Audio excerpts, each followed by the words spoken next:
A very tall man walks into a bar, and a lady recognizes him as a pro rugby player. They start to talk, and eventually go back to his place. They start to kiss, and the man takes off his shirt. On his arm he has a tattoo that says, Reebok. What's that for? The lady questions. Oh, I have this, so that when I'm on TV, people will see my tattoo, and Reebok pays me. Then the man takes off his trousers, and on his leg he has a tattoo that says, Nike. What's that? The lady questions again. Just like the Reebok tattoo, I get paid when this tattoo is seen on TV. Then the man drops his underwear, and on his penis he has a tattoo that says, AIDS. The lady screams, Don't tell me you have AIDS. The man replies, No, calm down. It will say Adidas in a minute. Jane and Arlene are outside their nursing home, having a drink and a smoke, when it starts to rain. Jane pulls out a condom, cuts off the end, puts it over her cigarette, and continues smoking. Arlene asked, What in the hell is that? A condom, replied Jane. This way my cigarette doesn't get wet. Where on earth did you get it? Arlene asked. Pharmacy. You can buy them anywhere. The next day, Arlene hobbles herself into the local pharmacy. She marched up to the counter and said, I'd like a box of condoms, please. The pharmacist nearly dropped his pen. He looked at the elderly woman in disbelief.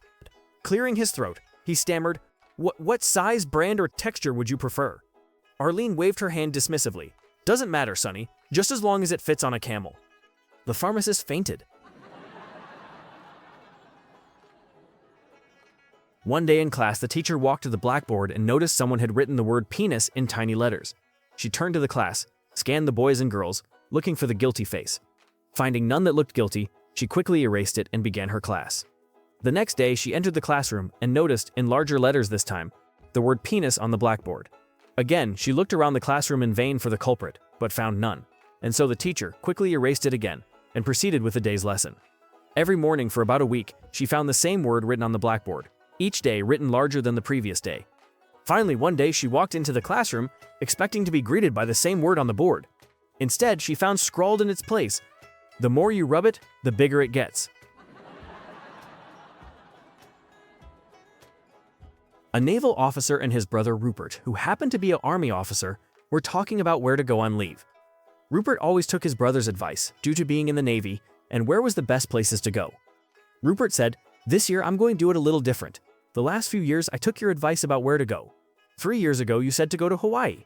I went to Hawaii and Daisy got pregnant. Then 2 years ago you told me to go to the Bahamas and Daisy got pregnant again. Last year you suggested Tahiti, and darned if Daisy didn't get pregnant again. The naval officer asks Rupert, So, what you going to do this year that's different? Rupert says, This year I'm taking Daisy with me. Tommy was a very holy man, and when he was threatened by a hurricane, his answer was, God will take care of me.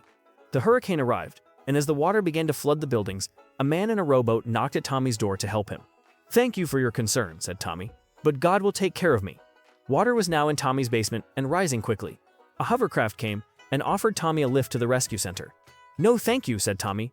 God will take care of me. Now it was dangerous, and a first aid man in a speedboat called to Tommy. Come on, you will have to leave now. Tommy answered the same way again. Later they sent a helicopter for Tommy, as he was the only person left in the area. No thank you, said Tommy. God will take care of me. Tommy drowned that night, and as he went to heaven, God was waiting to greet him. Hello, Tommy. So glad to see you. Tommy, with a look of disgust, said, Why didn't you save me? God took a deep breath and said, Tommy, I sent you a rowboat, a hovercraft, a speedboat, a helicopter. What more did you want?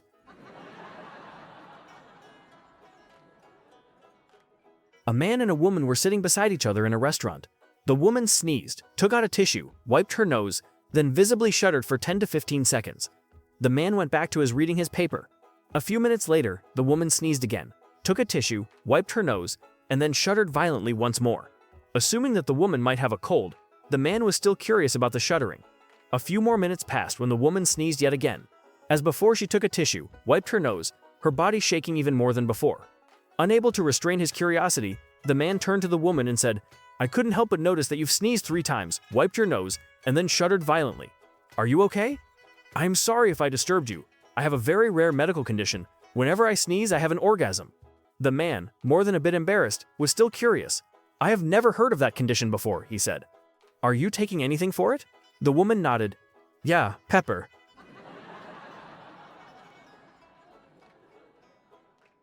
Two priests are off to the showers late one night. They undress and step into the showers before they realize there is no soap. Father John says he has soap in his room and goes to get it. Thinking that it's a quick dash, he didn't bother to dress. He grabs 2 bars of soap, one in each hand, and heads back to the showers. He is halfway down the hall when he sees 3 nuns heading his way. Having no place to hide, he stands against the wall and freezes like he's a statue. The nuns stop and comment on how lifelike he looks. The first nun suddenly reaches out and pulls on his manhood. Startled, he drops a bar of soap.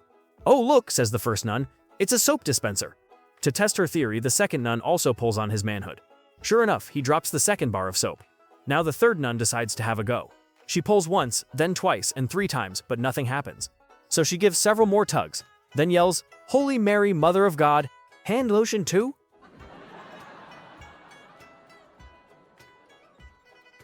It was the first day of school, and the new first-grade teacher was taking down the children's names. One boy spoke up and said, "My name is Johnny Fuckhour." Miffed by the obvious fake name, the teacher retorted, "There'll be none of that nonsense this year, Johnny. Now tell me your real name." The kid said, "No, really, teacher. It is Johnny Fuckhour. You can go across the hall to 2nd grade and ask my brother if you don't believe me." So the teacher went across the hall and knocked on the 2nd grade classroom door. The 2nd grade teacher had stepped out for a moment, so the 1st grade teacher entered the room and asked the class, "Do you have a fuck hour in here?" A kid in the front row replied, "A fuck hour? Heck, we don't even get a cookie break."